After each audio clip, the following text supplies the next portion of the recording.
Olá, turma do 9º ano, Fundamental 2. Aqui é o professor Samuel.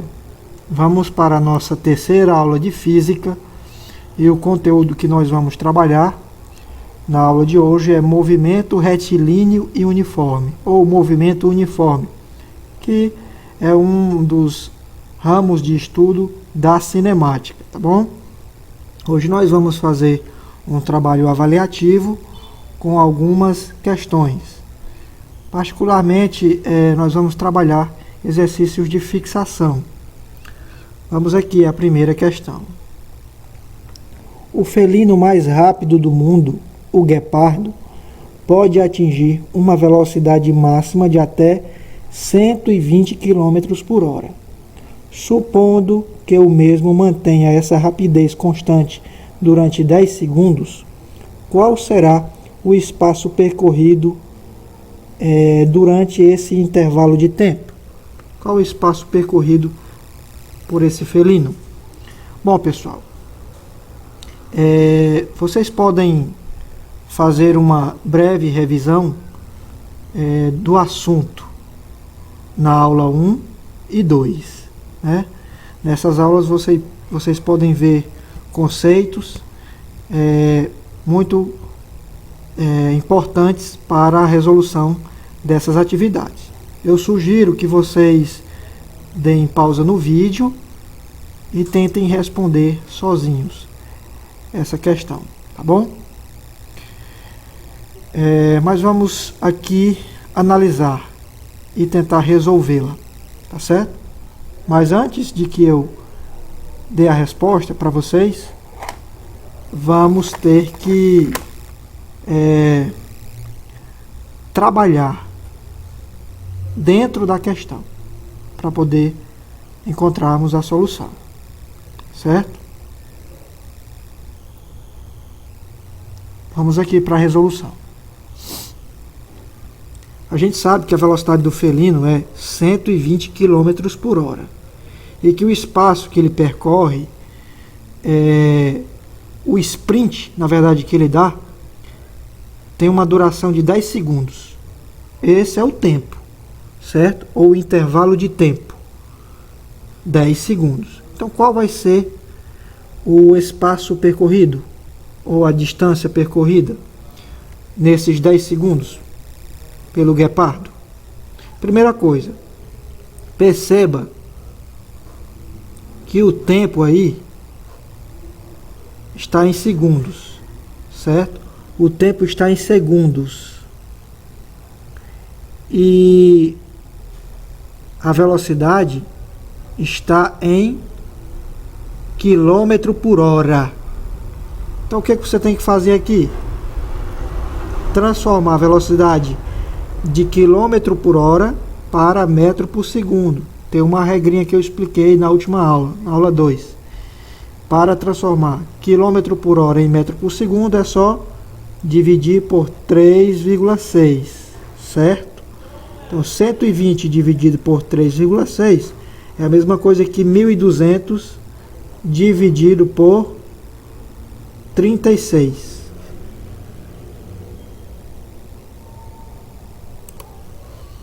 Então, nesse caso,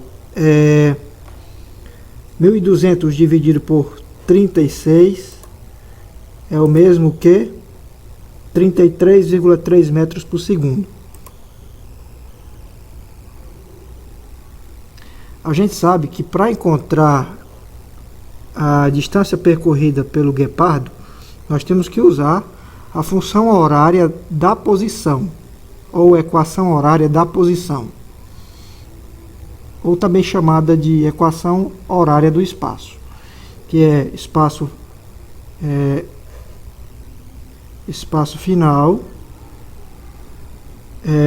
que é igual ao espaço inicial, mais a velocidade vezes o tempo. Trazendo o espaço inicial para antes da igualdade, eu tenho aqui S menos S0, espaço final menos espaço inicial, que é igual a velocidade vezes o tempo. Isso aqui vai ser a variação do espaço. Espaço final menos espaço inicial é o ΔS, a variação do espaço. Quanto é que a velocidade que nós encontramos? transformamos de 120 km por hora em metro por segundo. Então, a velocidade é 33,3 metros por segundo. Só coloca o valor. 33,3 vezes o tempo t, que é 10 segundos. Multiplica 33,3 vezes 10. Vai dar 333 metros. Essa é a distância percorrida pelo guepardo em 10 segundos. Ou seja, o espaço que ele percorre é 333 metros. Vamos para a segunda questão. É uma questão sem cálculo. Em certo instante, um automóvel encontra-se no quilômetro 120 de uma rodovia. Em outras palavras, o espaço do automóvel nesse instante é igual a 120 km. Isso significa o quê? O que isso significa? O carro encontra-se no quilômetro 120 de uma rodovia. O que isso significa? O que diz o item A? Significa que o automóvel já percorreu 120 km, certamente? Será que isso é verdade? B. O automóvel está em movimento no referido instante, no sentido da trajetória. Será que o enunciado me diz realmente que o automóvel está em movimento ou fala sobre a posição em que ele se encontra na trajetória? Façam esse questionamento. O item C. O automóvel nesse instante está em repouso. Será? Ele pode estar parado ou em movimento?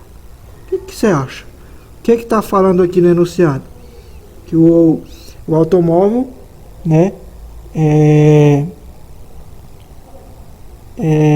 o espaço do automóvel nesse instante, certo? No instante em que ele foi localizado, no quilômetro 120, o espaço que ele se encontra é o quilômetro 120. O que isso está significando? Vamos para o item D. Significando que o automóvel encontra-se a 120 km do quilômetro zero, medidos ao longo da trajetória. Ou ainda, o que você acha? O item E. A distância do local em que o automóvel está até o quilômetro zero, medida em linha reta, é 120 km necessariamente. Será que essa estrada sempre vai ser reta o tempo todo? Necessariamente será uma reta desde o quilômetro zero até o quilômetro 120?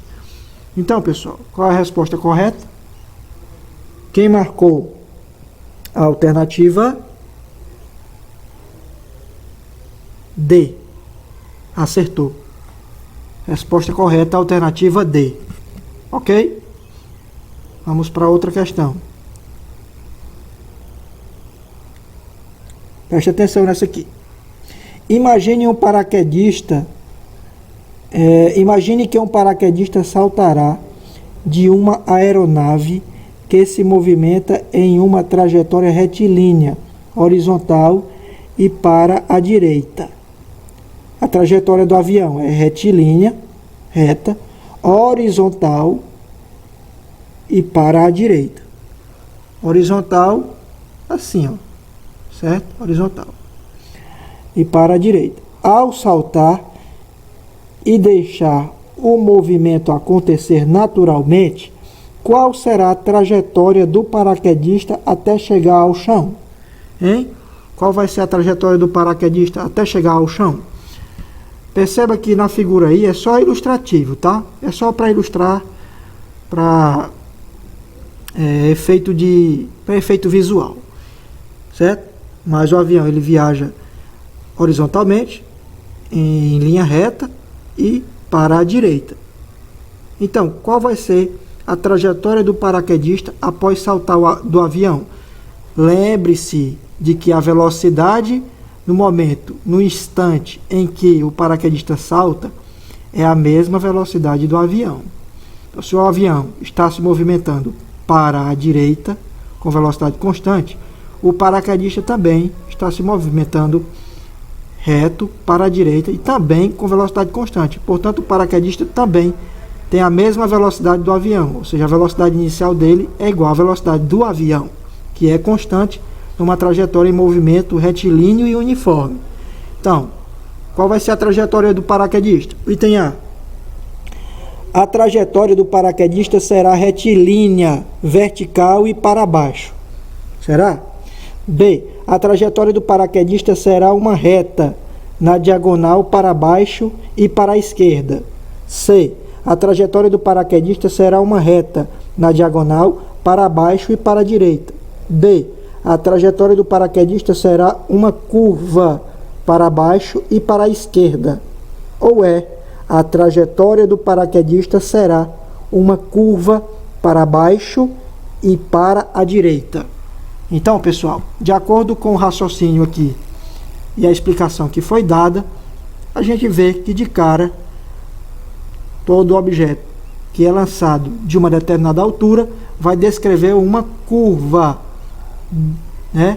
É claro que vai depender do referencial, mas aqui a gente nota pelas alternativas que o referencial está parado no solo, ou seja, vai ver toda a trajetória do paraquedista desde o seu salto até chegar ao solo.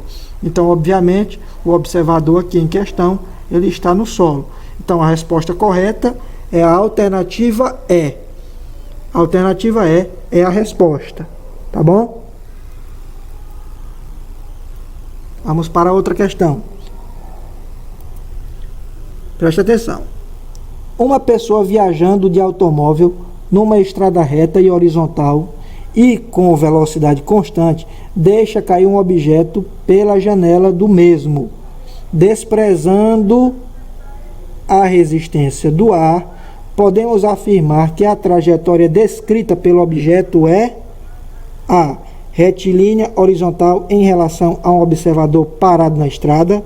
B. Retilínea vertical em relação a um observador parado na estrada. C. Parabólica em relação ao motorista do carro. D. Parabólica em relação a um observador parado na estrada. Ou E. A trajetória independe de quem a observa. É claro que a trajetória depende de quem a observa. A gente já viu isso. Então não é o item E. Será que é retilínea? Hein, pessoal? Não é. Não é retilínea. Certo? Em relação ao observador parado na estrada. Não é o item A. Certo? Nem é retilínea horizontal e nem retilínea e vertical. Descartamos de cara o item A e B, certo? A e B descartados. Então, só sobrou o item C e o item D. Será que é parabólica em relação ao motorista do carro? Não, pessoal. Porque quando o objeto é jogado, ele tem a mesma velocidade que o carro. Então, quando ele é deixado para trás, para o motorista, a trajetória do objeto será reta, certo? Porque vai acompanhar o movimento do carro até cair no chão.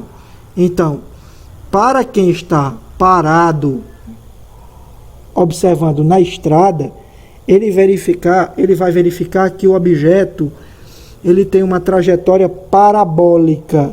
Então, a trajetória do objeto será parabólica em relação ao observador parado na estrada. É o mesmo raciocínio lá do paraquedista, ok? Então a alternativa D é a resposta. A resposta correta é a alternativa D.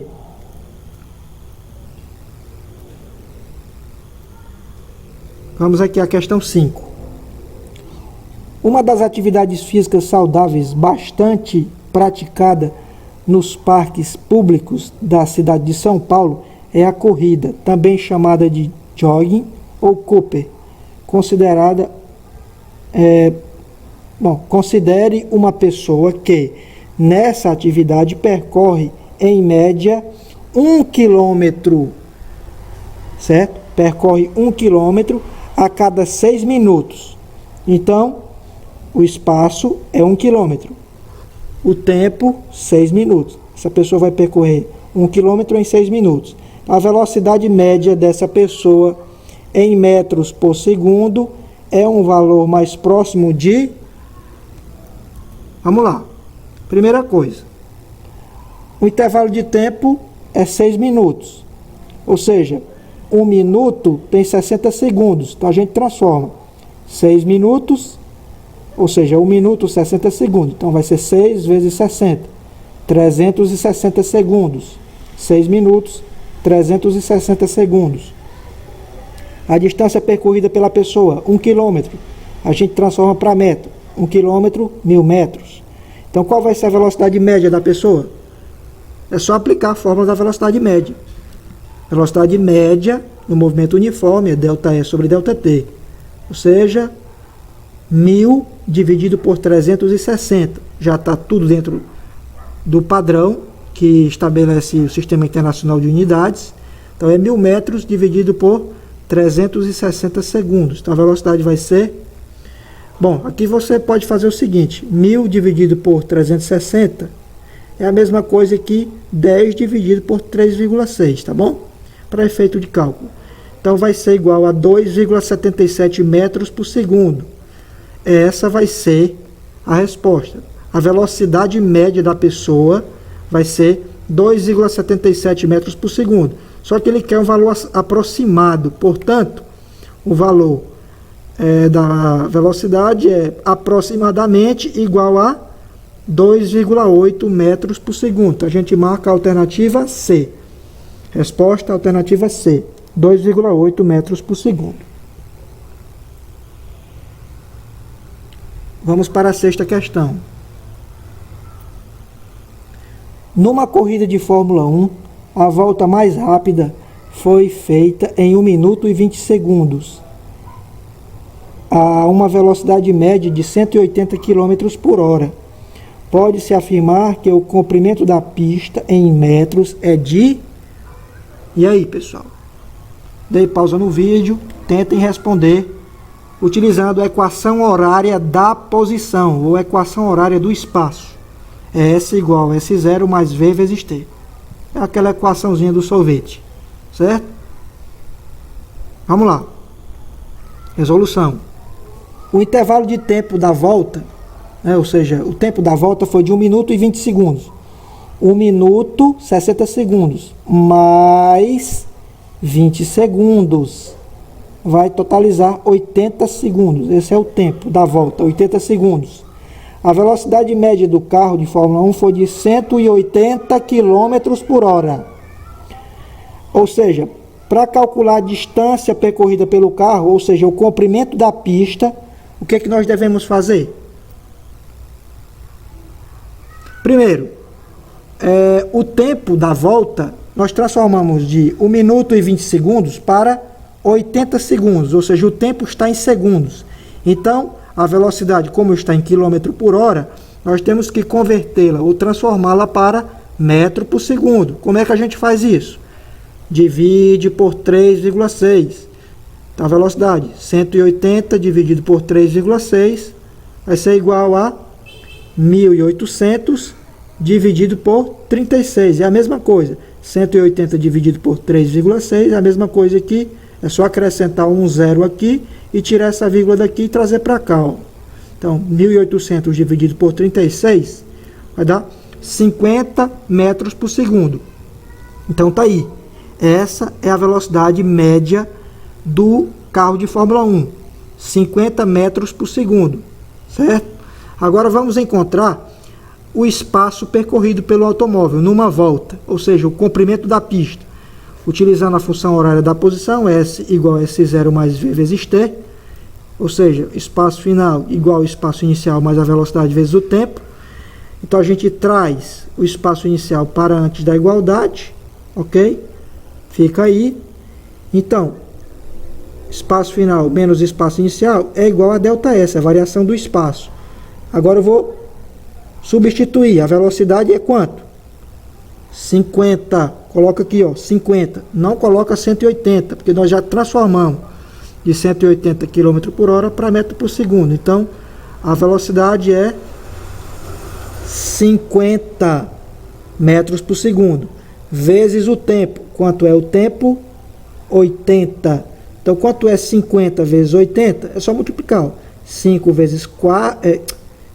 vezes 8, 40. Aí coloca 2 zeros, acrescenta mais 2 zeros. Ou seja, a posição do automóvel desde a partida até a chegada, ou seja, o comprimento da pista ou o espaço percorrido foi de 4.000 metros. Então, 50 vezes 80, 4.000. O espaço percorrido pelo carro de Fórmula 1, 4.000 metros. Resposta correta, alternativa B, 4.000. Ok? Vamos para a questão 7. Que diz a questão 7. Um homem caminha com velocidade VH 3,6 km por hora. Uma ave com velocidade VA 30 metros por minuto. E um inseto com velocidade VI igual a 60 centímetros por segundo. Essas velocidades satisfazem a relação.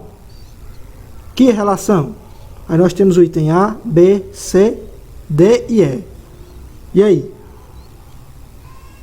Dê pausa no vídeo e tentem resolver as velocidades. Vamos lá. Resolução. A velocidade do homem está aí, a velocidade da ave e a velocidade do inseto.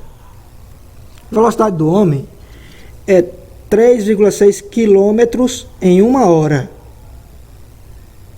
Isso aqui equivale a quê?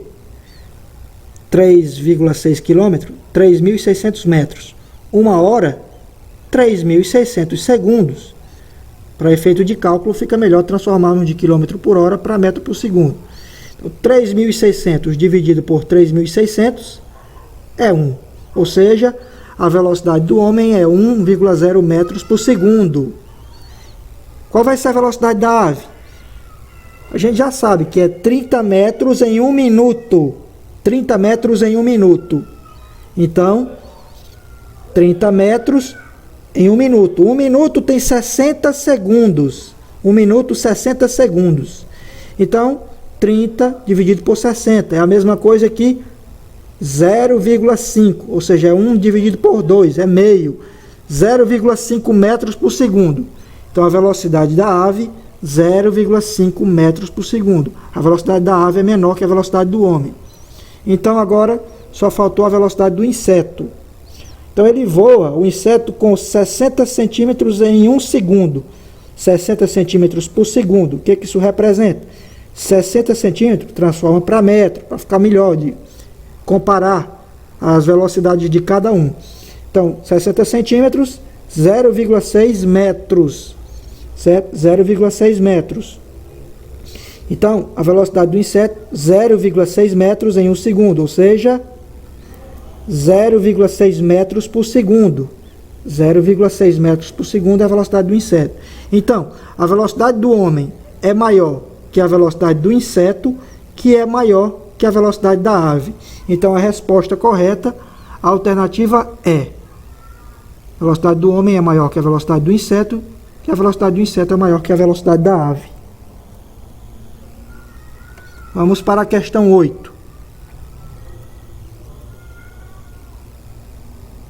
Após chover na cidade de São Paulo, as águas da chuva descerão o rio Tietê até o rio Paraná, percorrendo cerca de 1.000 quilômetros, sendo de 4 km por hora a velocidade média das águas. O percurso mencionado será cumprido pelas águas da chuva em aproximadamente A, 30 dias, B, 10 dias, C, 25 dias ou D, 2 dias. E ainda é 4 dias. Certo? Deem pausa no vídeo e tentem resolver essa questão por conta própria. Ok? Agora vamos para a resolução. Quais são os dados da questão?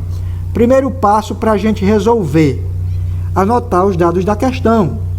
Então, a velocidade média do rio, 4 km por hora. A distância percorrida, ou seja, o comprimento do rio é de 1.000 km. Calcule o intervalo de tempo, ou seja, o tempo que o rio leva para sair do nascedouro, né, até desembocar justamente no mar. Nós sabemos que a velocidade média é variação do espaço dividido pela variação do tempo. Então, nós queremos encontrar o tempo necessário para que o rio possa desaguar no mar, o rio Tietê até o rio Paraná. Então, a gente sabe, velocidade média é ΔS sobre ΔT. Então, como a gente quer encontrar o tempo, então nós podemos inverter, multiplica em cruz ou troca de posição. Então, trocando de posição a velocidade média com o tempo, nós vamos ficar: tempo é igual a variação do espaço dividido pela velocidade média do rio. Vamos resolver isso e substituir na fórmula. Então, o tempo é igual 1.000 km é o comprimento do rio, o espaço, ΔS.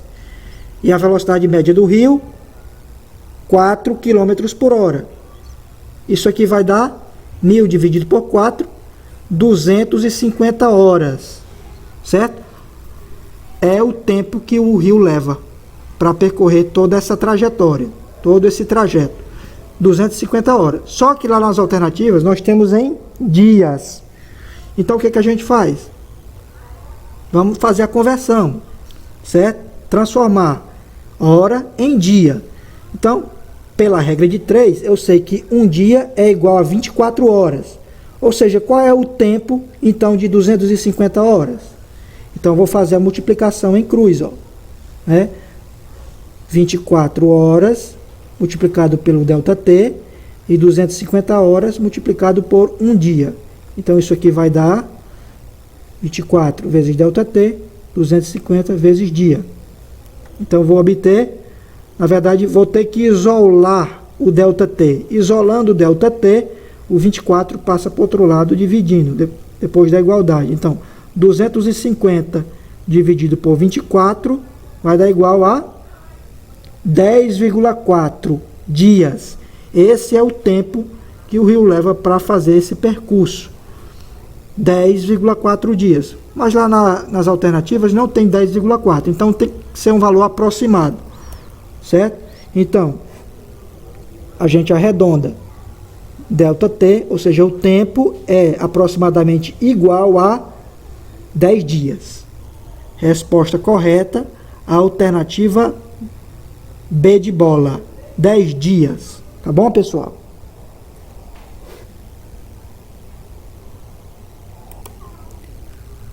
Bom, agora eu vou passar algumas atividades que vocês vão resolver sozinhos, certo? Não vou resolver nesta aula, porque o nosso tempo já está acabando. Então, na próxima aula, a gente vai resolver. Nós vamos corrigir. Mas vocês antes resolvem antecipadamente. Aqui eu vou passar essa questão. Vocês dão pausa no vídeo e copiam e respondem. Questão 9.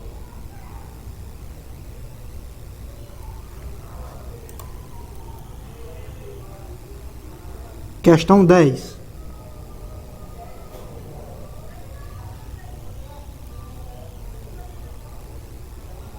Questão 11.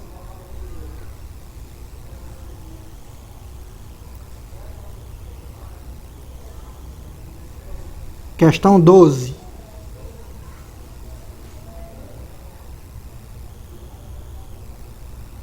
Questão 13. Questão 14. 15.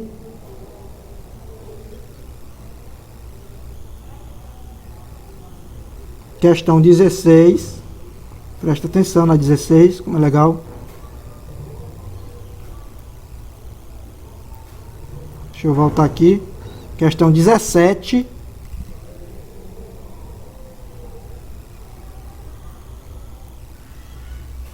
a 18,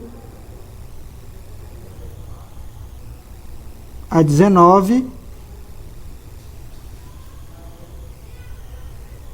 preste atenção, a 19, e agora a 20, tá bom? Qualquer dúvida, pessoal, vocês podem entrar em contato comigo, tá bom? Tá aqui minhas redes sociais.